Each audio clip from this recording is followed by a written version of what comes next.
I think that there's a whole trend with external traffic. From my point of view, majority of it is bells and whistles. A lot of it doesn't work. For it to work properly, it needs an insane amount of work and a really proper focus and has to be done extremely well.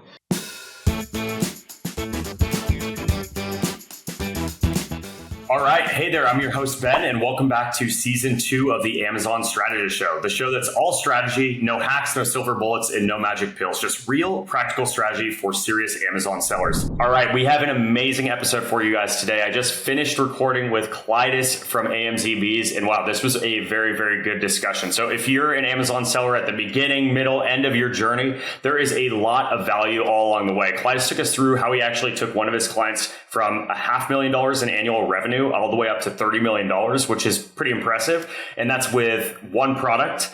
And then we got into a lot of other amazing strategies, tactics, tips that are really applicable no matter what stage of the journey you're on. So make sure you guys watch this video or listen to this podcast wherever you're watching or listening, and let us know in the comments. Let us know any feedback that you might have. I'm sure you're going to get some value out of this one. So without further ado, let's dive right in. So today we have the pleasure of being joined by the incredible Klaidas. And Klaidas is an Amazon entrepreneur with more than 8 years of experience in this space. So he's been around the block here. He's also the founder and CEO of AMZBs, which is a full service Amazon account management agency that helps brands grow from zero to their full potential on the platform. So he's got an impressive track record, including one of his clients that he's literally taken from $500,000 to $30 million in annual revenue, which is quite impressive. So without further ado, very happy to have him here today. Klaidas, welcome to the show. How are you?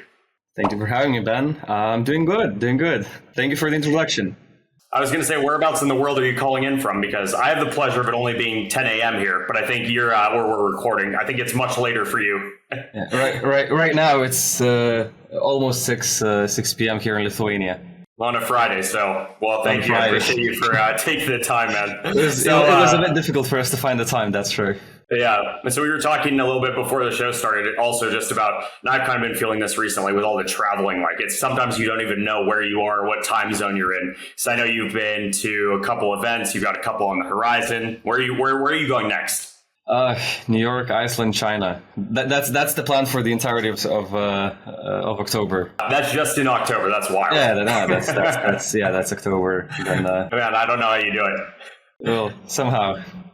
Well, you better rest up while you can. To get started, I kind of wanted to dive in and just ask you, kind of the typical question, which is, can you tell us a little bit about how you got started on your Amazon journey? So if you take us all the way back, we'd love to hear a little bit more about that. Sure. So I think the good starting point is I've been doing Amazon for a third of my life at this point. It's a good way to put it. It is. I think it sounds better than 8 years, right? 8.5 or so. So I started in around 2015 with my parent business. I was still in high school, I think, or beginning of high school, and my parents promoted me from warehouse assistant to e-commerce manager. Nice. So I had to put all their 400 SKU products to Amazon, eBay, Etsy, and kind of work on their e-commerce presence. Obviously, it was just myself who was kind of working in that department per se. And we quickly grew to 7 figures in a couple of years. And after that, after high school, went to military, in Lithuania, we have the voluntary, semi-voluntary 9-month military training to be in the active reserve. So I did my military training and then started studying IT.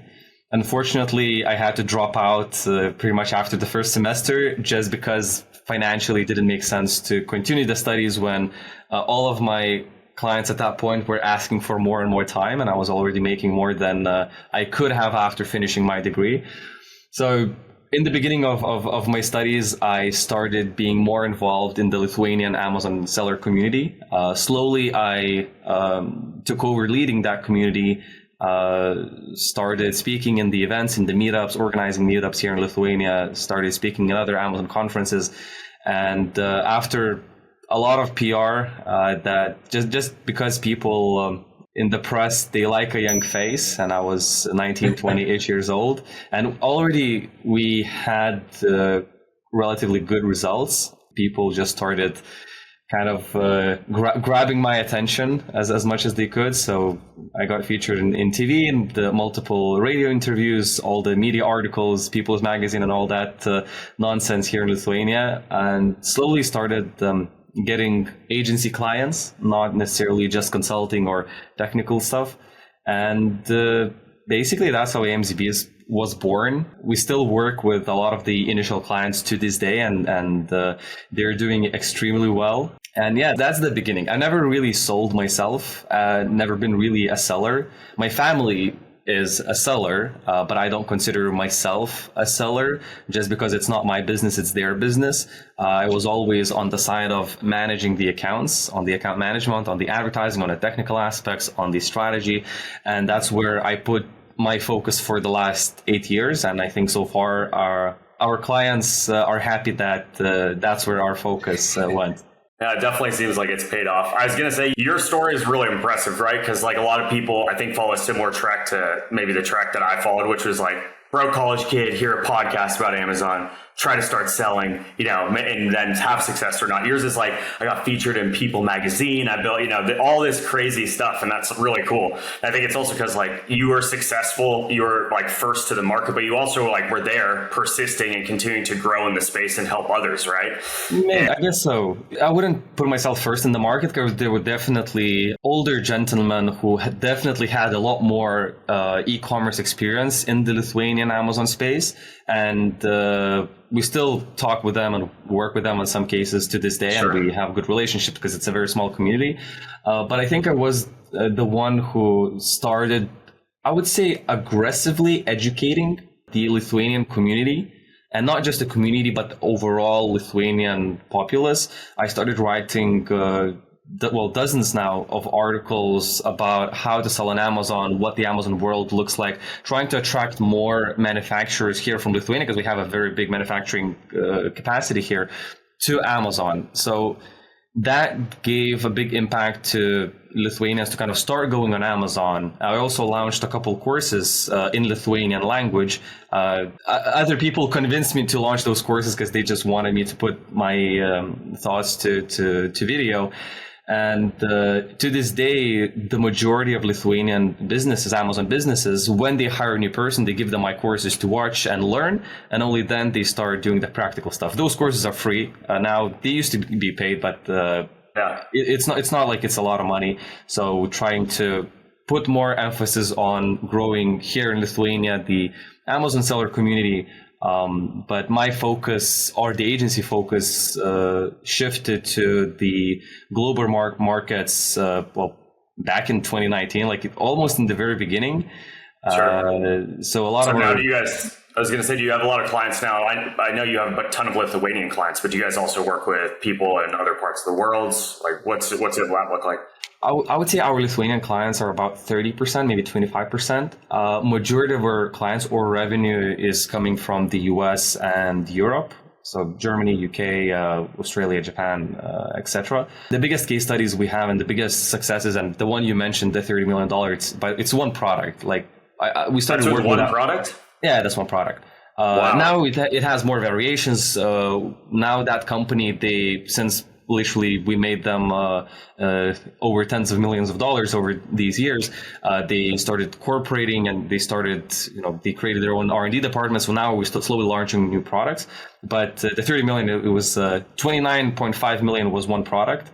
So we started with that in 2020, June 1st, and just kind of took them off the ground.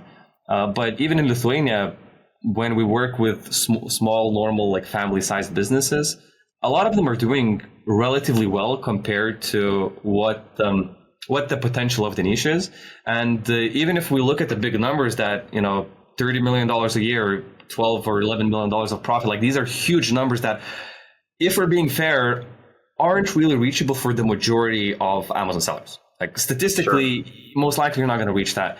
But what we find is that what is very reachable is from $10,000 to $50,000 or euros a month of profit for a family business, for a family factory, it's absolutely reachable, and it happens more often than not if they have the right products, resources to kind of get to that level. So being that you kind of worked with so many of those people, have you identified like anything that they're doing differently in general that's, working really well, or some of the common characteristics?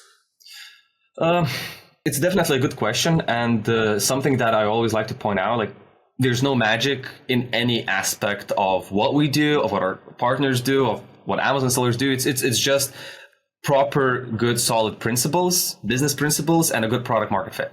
So I think the biggest aspect initially, where it doesn't even depend on us, we just make sure to select clients and partners that have that covered, is really a good product that isn't too competitive. Like we want to target a product or a niche where the niche itself is still in the growth phase. It's still haven't reached plateau, where it's the cash flow phase is still isn't too oversaturated.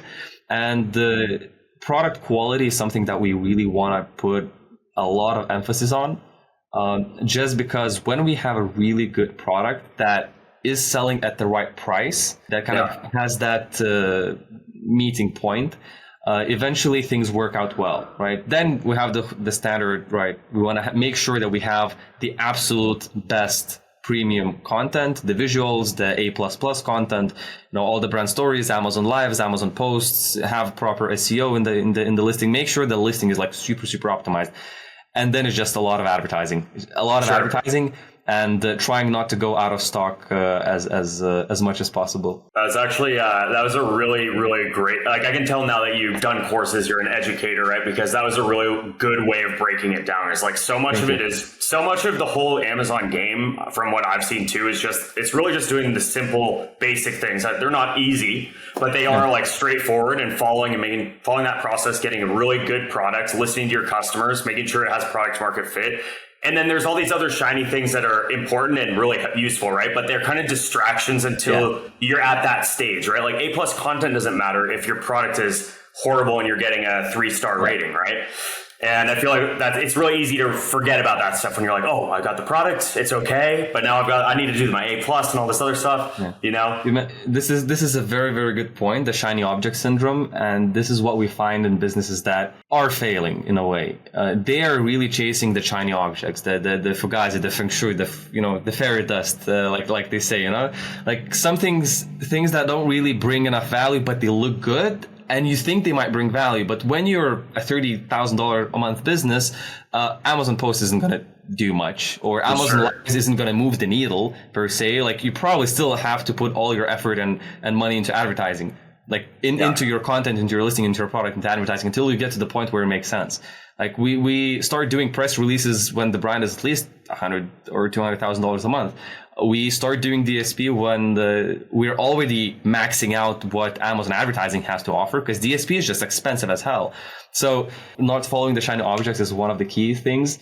And what I think it's also differentiates the brands that we work with that are successful versus those that aren't is the actual business owners or the CEOs or the team leads that lead this particular project from our partner side.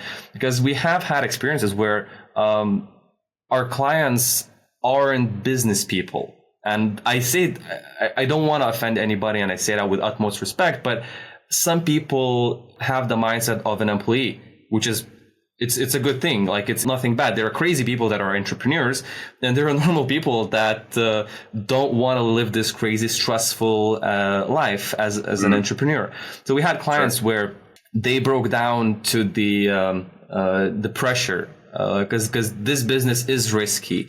Anything can happen at any point. The account suspensions can happen at any point. And we had that situation where the account was suspended for 15 days. We managed to get it back, but it's stuck in the CEO's mind. And a year later, he undersold the business to his factory, where he had $400,000 of loans, 0% interest, by the way.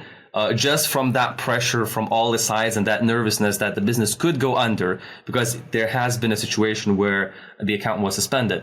So some business people don't have the strength to continue moving on and growing that business to the potential where it could be. Because that brand that he sold, and as far as I know, undersold for what it's worth, it would be worth a whole lot more now. And it was definitely not the right time to sell. But he managed to get out of that stress, and now he's employed at that company that he sold. And most likely, he's doing very well for himself. So sure, yeah. It's more about the mindset and the entrepreneur that is leading the company. If they have the right ethics, the right principles, and the right will to continue on this crazy journey that is Amazon, because it's really, really stressful work. It's like you've almost got to be, I think there's a bunch of like quotes and studies about this too. And like, when they look at like Fortune 500 like CEOs or whatever, or founders, it's like you almost have to be somewhat delusional to like really go and build like some massive thing, right? And and the other thing I wanted to say too that I've found interesting is that sometimes maybe you're great for getting that company for like maybe this guy who started that brand. He's great from getting it to this point to X number of $1 million. And that's the role that he wanted to play. And he doesn't want to grow a Fortune 500 company. And that's totally okay too, right? Absolutely. And then there's the people that are like, they want to go all the way. There's the people who only want to buy it and then grow it 10X. I feel like there's so many different ways that you can do this as well. But yeah, there's also nothing wrong with being on the other side as an employee working for the company. So I feel like I've been in a few of those different stages, not the very, very large one, but yeah, no, that's interesting. It's really good insight. So I want to talk now, just one thing that's, I know you guys are incredible with is advertising in general. There's been, just as we're approaching Q4 here, depending on when you're watching this, but when we're recording it, we're right about to start Q4. And so how do you guys go into Q4 in terms of talking to your clients about strategy around PPC? Is there anything that's really changing drastically or that you're doing around maybe some of these holiday events like Prime Day or, any of that stuff? So something to keep in mind is obviously there's a lot of different scenarios. So we have products where we don't need to do anything different for Q4. Q4 is just any other quarter for us. Like we're not really participating in different types of deals. We might do a 20 or 30% off T5 or a big Prime Day deal discount. But not necessarily doing anything different just because it's a stable market, right? People always need the boring products, the products that you wouldn't really give to anybody, but just the boring products. If we have, when we're talking about the Christmas products, toys, overall winter stuff, going into Q4, we really put a lot of emphasis on the deals, the lightning deals, in some cases 17 deals, definitely in majority on, as far as I know, all the cases where it's Q4 products, we're very aggressively participating in the T5 and the Prime days. Something that we do with some of the bigger brands where we have that access is top deals and multi-brand top deals, which helps us with the additional traffic. In terms of advertising, what we do in around September is we optimize for profitability. Like we cut off a lot of the tests that we were doing, and we are basically taking one step back in September because the Christmas shopping slowly seems to going to be started, but not yet really. And we try to kind of restructure the advertising to the point where we have solid profit margins going into Q4. And when the Q4 comes, the Christmassy keywords come into advertising. We get a lot of new keywords that we had last year. We get a lot of new keywords that we didn't have ever. And there's a lot of new opportunities to spend money where during the summer, that opportunity wasn't really there. So in September, we try to take one step back so we can take two steps forward during the end of September and the beginning of October. Then we really start, well, not aggressively, but we slowly start adding in the Q4 related keywords. And in a lot of cases, we have similar keywords there where, it's all giftable stuff. If it's toys, then it's gifts for this, and that, toys for this, and that. Sure. Yeah, no, that makes sense. That's the general gist of it. Yeah, I mean, and I know it's different for every account, right? It depends totally where you're at with your brand, how much money you have to throw around, what kind of products. In some cases, our goal, we're not really going even for revenue. Our goal is just to make as much money as possible. That's our entire goal. We are sacrificing revenue. Our goal is just to make as much money as possible, to milk the niche, the holidays as much as possible, because the products are dying. We have products that are oversaturated. We know are on the way out. We know that most likely next Q4 is going to be half of the sales that we have now. And our full push is just on optimization and on profitability. In some cases, revenue. In other cases, we don't care about revenue. All we want to do is make as much money as possible, milk this as much as possible, and we're going to rebuild in Q1. Like, even if our rankings get hurt, we're going to try to rebuild in Q1 because we still have the thousands of reviews and everything else. But sacrifice the rankings, sacrifice some positions sometimes for the sake of profitability in a dying niche that will be dead in a couple of years just because of oversaturation and the product got boring. Yeah, and I feel like, so that's where it's obviously important to be watching your trends and know exactly what's happening, both with your product, but also the bigger market, right?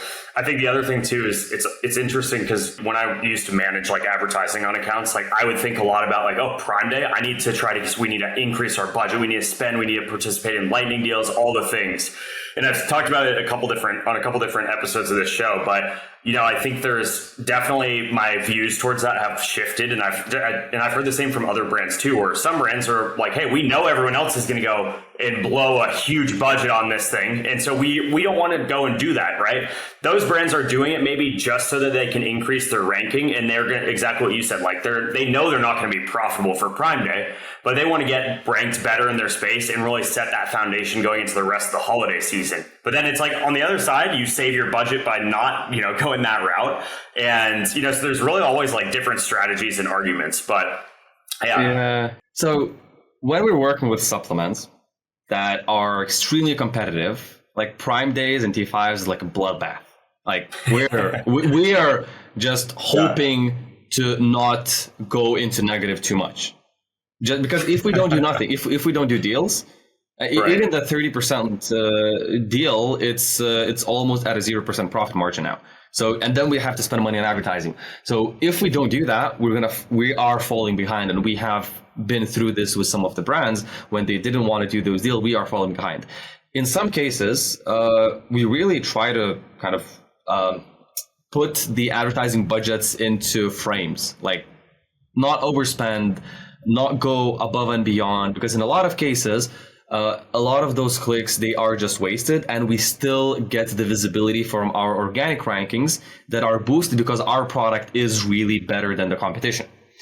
And something that we are considering testing for this T5 and Prime Day, something that the manager of one of our SaaS core managers advised us to test, is turn off advertising during the T5 or Prime Day entirely for the products where we are running the best deal. Do you know about the best deal? Is the $1,000 deal? Like when you pay Amazon $1,000 and you get the best deal, which was previously 7-day deal. Now it's called best deal. And during Prime Day, it's during the the entirety of Prime Day, or during T5, the entirety of T5.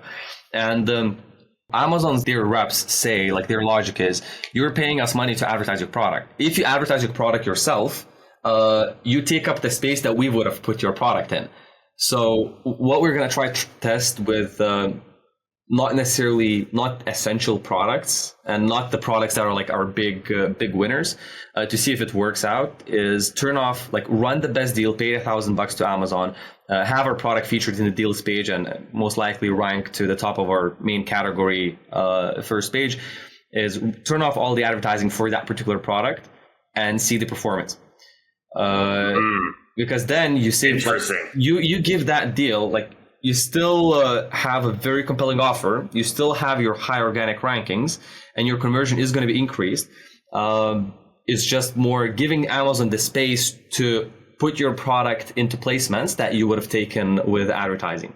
So that's in theory yet, and obviously, like, I'm not sure if it's confirmed or not, but we will test it out where we have the capacity to do that. And most likely we'll write a post about it on LinkedIn or something like that. Yeah, I was going to say, you need to report back to us, because I'm really curious about that too. And that's super interesting. So I didn't know they renamed them. I thought they were still 7-day deals or whatever. And it was very successful this Prime Day, like in the summer, because like if you're running lightning deals during Prime Day, you're going to crash. Like, it's not going to work out well in the majority of cases, because lightning deals just don't work during T5 and Prime Days. So we had to run like the Prime exclusive discounts. Amazon added the option to run the best deal we pay $1,000, but if we have the large enough revenue, it's not that big of a percentage from our sales. So we pay that $1,000. We get the best deal. We get the Prime Day deal for all the customers, not just Prime members, right? And it says Prime deal, but it's accessible to all of the customers, not the ones that just have Prime. And it's also placed in the deals page.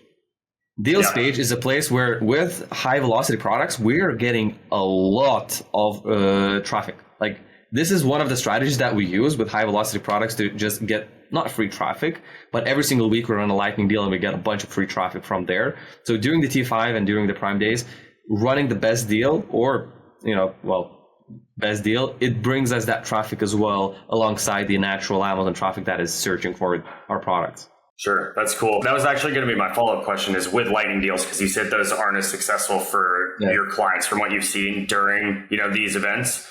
Have you seen a lot of success utilizing lightning deals outside of the event kind of, areas? Yeah. And is it I've run a couple of them before, so I don't have a ton of, personal data to understand them, but is it ever going to be helpful to run just one and that's it? Or do you have to run subsequent, like back to back, like every week or every other week? Like what's kind of the strategy in terms of lightning deals?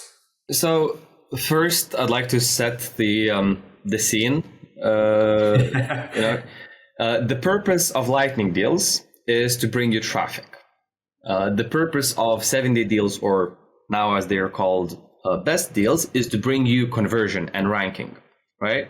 When you run a 7-day deal or a best deal for 7 days, you are getting the audience that you currently have. Like you currently are ranked, you are advertising your products, and you're getting that audience that you would normally get at a higher conversion with better metrics, which means you're going to grow organically more, right? We take a period of 7 days.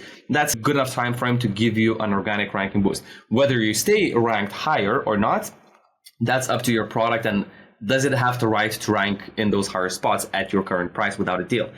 Lightning deals, we rarely see ranking increase.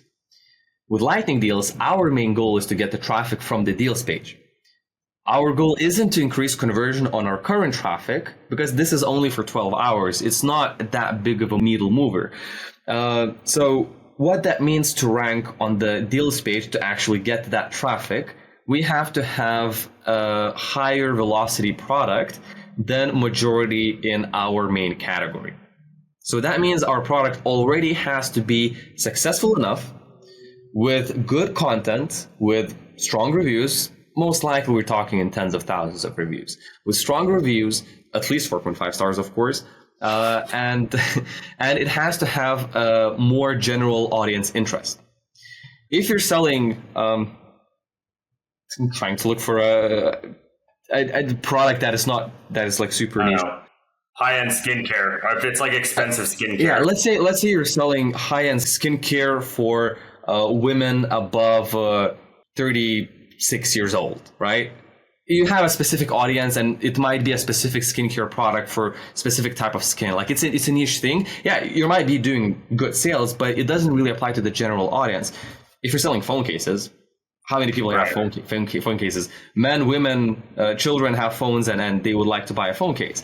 And so it's a very, very broad category, right? That makes sense. So you wouldn't stand a chance of ranking pretty much on the deal page for your category when you're running a lightning deal, if you're selling kind of this more niche thing, versus if you're selling something that's a very like consumer friendly, high volume thing, you can really rank and capitalize on that traffic. Is that right?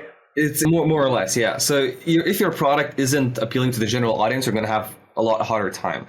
And then the next thing is, the way to rank isn't just to sell a lot of units during the lightning deal. The way to rank is to sell from what you committed for that deal, is to have high enough velocity from your normal sales to what you have committed percentage-wise to rank up the claimed units percentage as fast as possible initially. Then Amazon's algorithm is going to rank you in the deals page higher. When we're running lightning deals successfully and we incorporate that into our strategy, we run them every single week, if possible without a gap. And by default, in majority of cases, we see double the revenue for that day, with profitability being a bit lower but we're not hurting on profitability because the traffic that we're getting from the deals page, yeah, we pay 20% from our product price, but we don't pay the referral fees from that 20%, and we don't need to pay advertising from that percentage of people that are coming from the deals page. So we do have lower margin a little bit, but it's still profitable. And gotcha. That's how we get, on the long enough time frame, we basically just get more eyeballs on our product than we would have otherwise. But the product has to be more general. So then we incorporate lightning deals throughout the years, every single week, if possible, without any gaps. Once a week, we do a lightning deal, 20% off. We try to kind of keep on the not lowering the price too much. Eventually, Amazon starts forcing you to lower the price too much, so we have to kind of take a pause a little bit. But yeah, that's that makes sense. So yeah, I mean, it sounds like it's really something that's more for a mature product listing and brand, what have you. It's not. We tested with products that might not seem such a great fit for lightning deals, just in case, in different periods of the year. So for example, if it's a summer product, like we obviously tested during the summer and see if it works out or not. More often than not, it doesn't work. More often than not, it fails. But in some cases, it works out well, and we incorporate it into the strategy, and it's a big needle mover in the long term. So it's definitely worth testing in multiple different periods of the year. It's just more of some cases it works well, some cases it doesn't.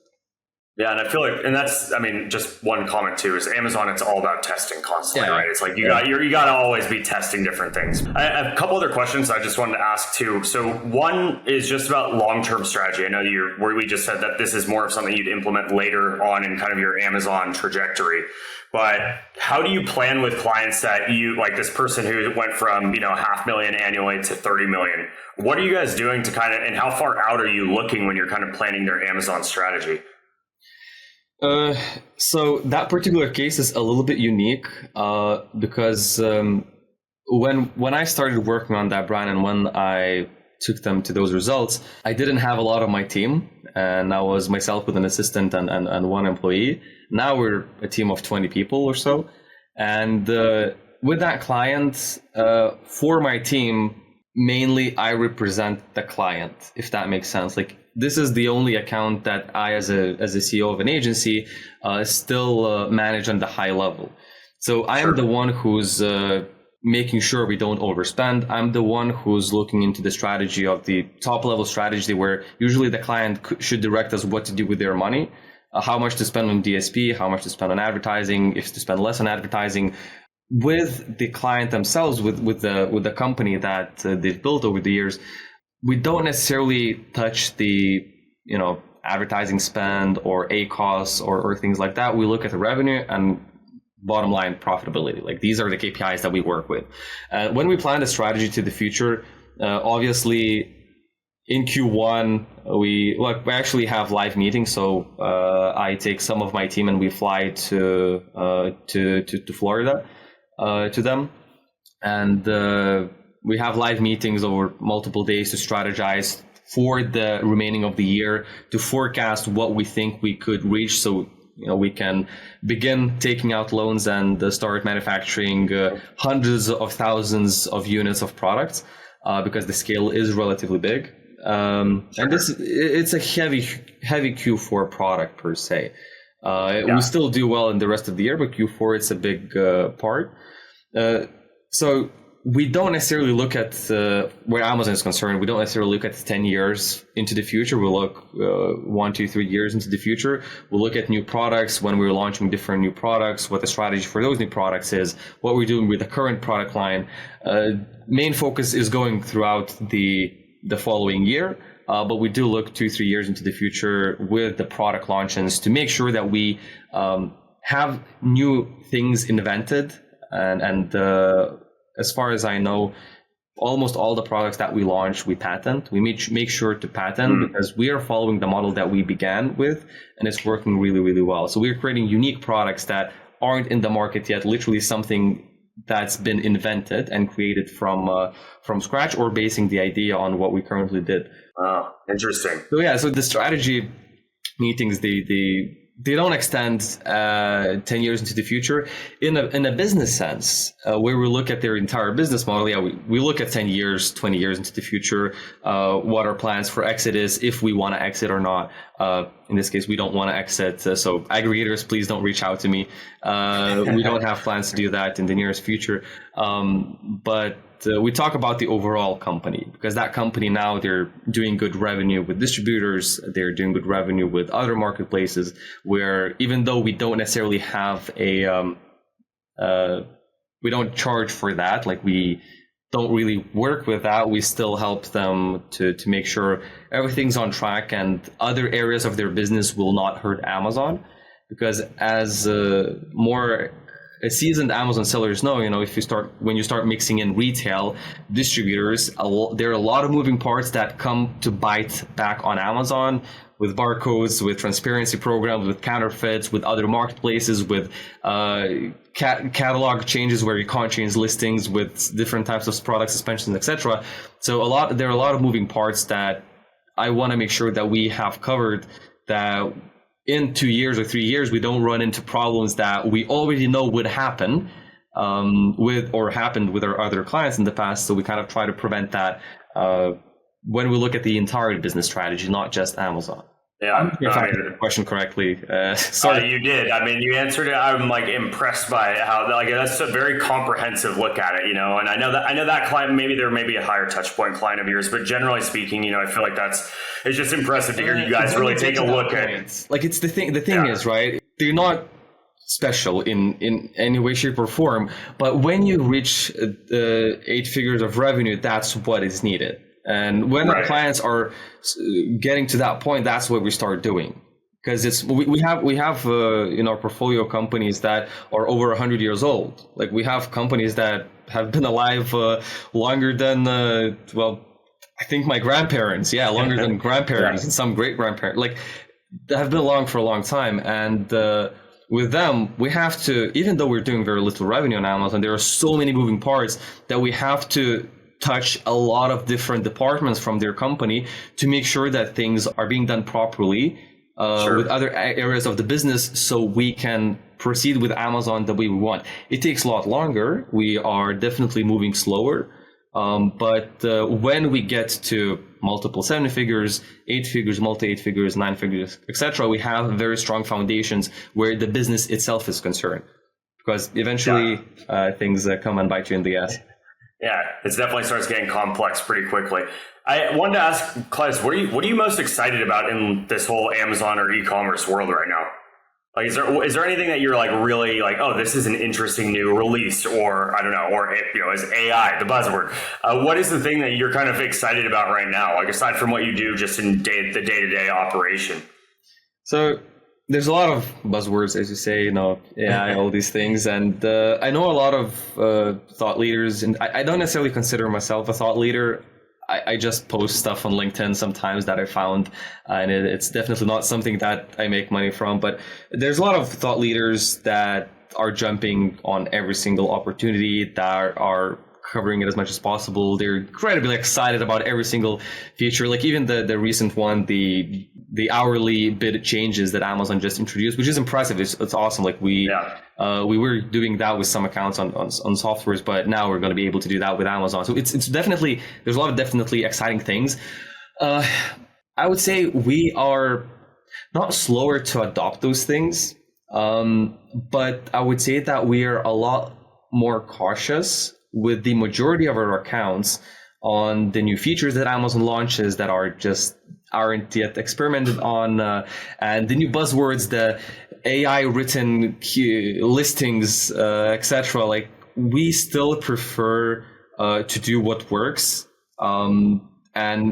like, kind of keeping on the old-fashioned way, making sure the structure is there, repeating the things that work and not repeating the things that don't. And if something doesn't work, repeat it in a different way to not become insane, right? There are things that I'm excited about, but I think there are more things that I'm very not excited about. The amount of focus that Amazon is putting on advertising, where it's definitely going to help agencies, right? Where it's technically, I shouldn't be saying this, right? But it is going to help, and it is helping agencies, advertising agencies like mine, where normal seller family run business, they won't be able to keep up. Like you're not able to keep up when it's not more complex. Yeah, exactly. Even in my case, right? I'm running an agency. I'm running a 20 people team. We have multi-million-dollar clients that we're running, and right now my team is not more knowledgeable on every single nuance advertising thing than I am. Just because this is not my job anymore. And a lot of thought leaders in the space, like it's not their job anymore to go in the trenches and manage every single account. Yeah, you still are up to date. You still know what things are and you might test it out, but you're not doing that, 8 hours or 10 hours a day, 7 days a week or 6 days a week, depending on your work schedule. So it's getting more scary for normal businesses that have in-house teams that don't have the budgets to hire 3 or 4 people team who are just working in advertising.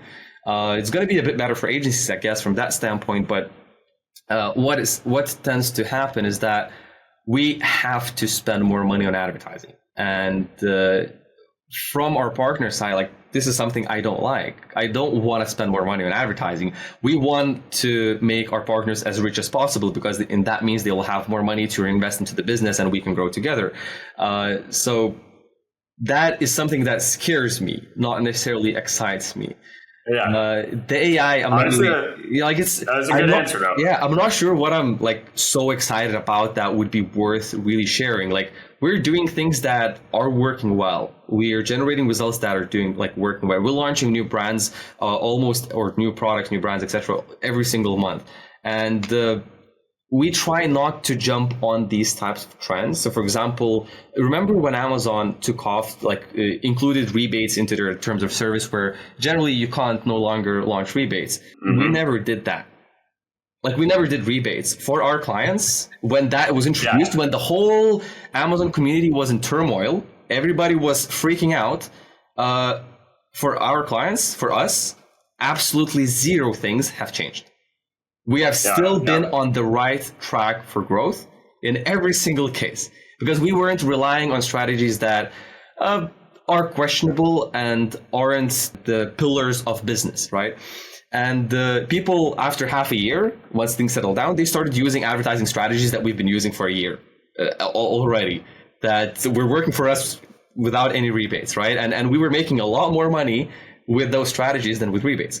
So I'm cautious on jumping on new trends and these types of topics just because I like to focus on things that are working. And when they stop working, obviously we're testing things, but when old things start working, they don't immediately stop working. They slowly kind of degrade. And then you are implementing strategies and things that the market has tested. Then we begin testing it on our clients, except for, awesome Amazon features like videos. Like when Amazon video ads came out first, I think it was 2019, we made bank.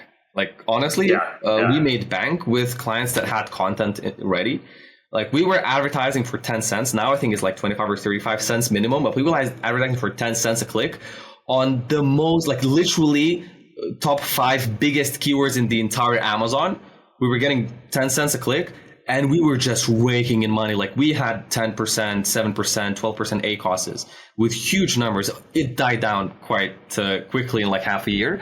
But these types of things, when they do come out, we try to jump on them. But that's a great answer. But no, that's a really good answer. Honestly, I feel like that's again, I'm sensing kind of a theme with you and your team is you guys really stick to the basics and do them really, really well. That doesn't mean you don't experiment, but for the most case, most of the work is in just repetitively doing the stuff you need to do. There's no magic. Really, really, really well. Yeah, and we say that too. When I talk to an Amazon seller or anyone, it's we say the same thing.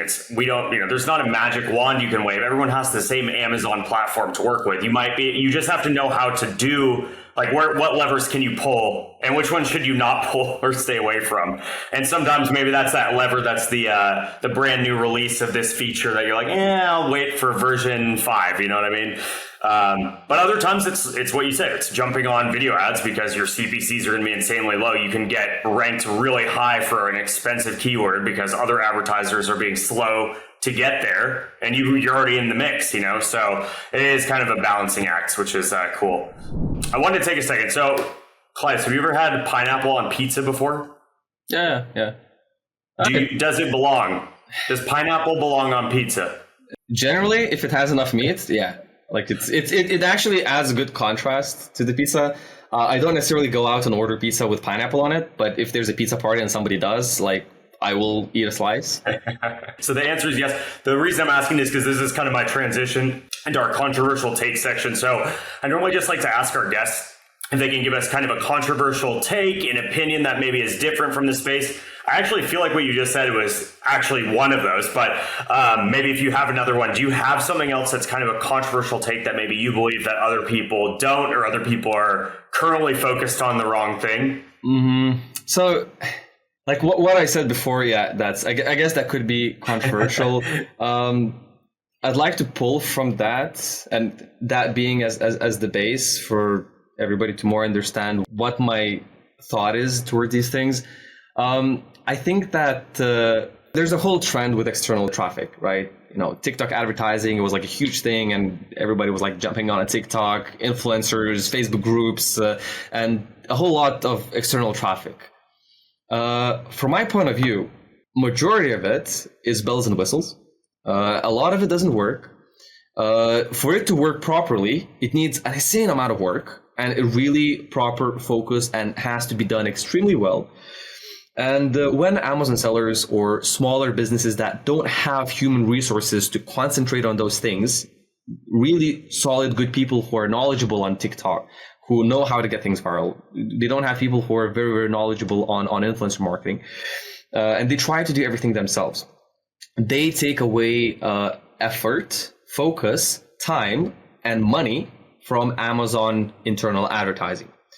We've seen time and time again that if we just focus on Amazon's internal advertising, and even within that, I'm just separating sponsored products that gives you actual ranking, we are able to generate really, a lot better results than when we have a brand that is putting half money into Facebook ads, half money into Amazon. They're taking some of the money to influencer marketing, some of the money to TikTok. I'm not saying those things can't work.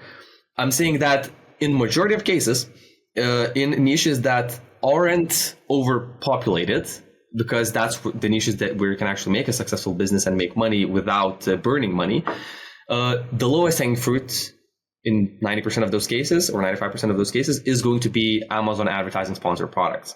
And I think that's one of the reasons why I'm not really, like in LinkedIn, I'm not really covering too much of the external traffic, whereas a lot of other thought leaders, they're pushing TikTok quite a lot. They're pushing influencer marketing, etc. I like to keep things within the platform.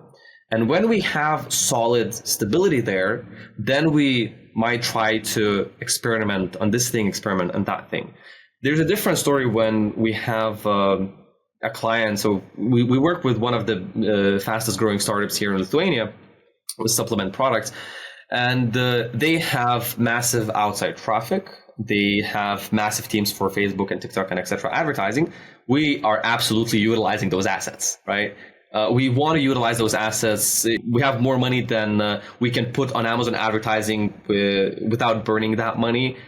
Then those resources really, really help and help us give good initial base. But in majority of cases, when we work with a family business or one-man show Amazon seller company, they might want to spread themselves to all these different things because they've heard it on a podcast, because they've seen this is working really, really well. This is working really, really well. What ends up happening is a whole lot of chaos, a whole lot of money just thrown out the window.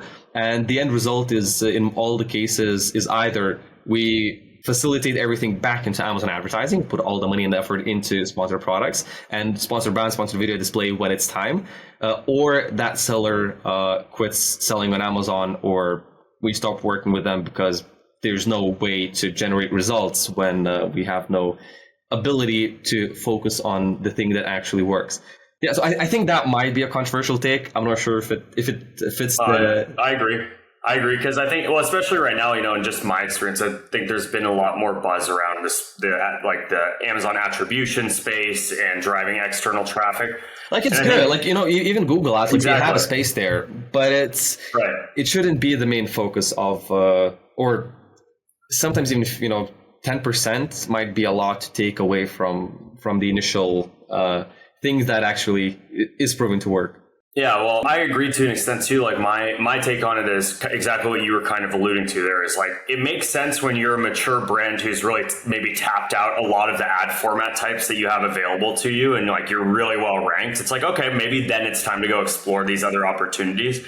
But not if you have a $5,000 a month budget and you're trying to decide, I'm going to put 2,000 on Facebook, 2,000 on Google, 1,000 influencers, then I have 1,000 for Amazon. One, now you have all these platforms to manage, which sounds miserable. But two, it's like you can't do as much to drive the results on platform, which I agree. I like to try to keep a lot of the stuff on platform until it's time to maybe look elsewhere. But yeah, that's a great controversial take. Yeah, Amazon sellers, they like the buzzwords and they like going through topics on LinkedIn and YouTube and taking all these golden nuggets, where some of them are like really golden nuggets, just not for you, in your situation maybe, and to just kind of lose themselves in their business to the shiny object syndrome. Sure. Yeah. No, that's good. Klaidas, I want to be respectful of your time, man. That was an amazing show. We had a really good discussion there, and I really appreciate you coming on.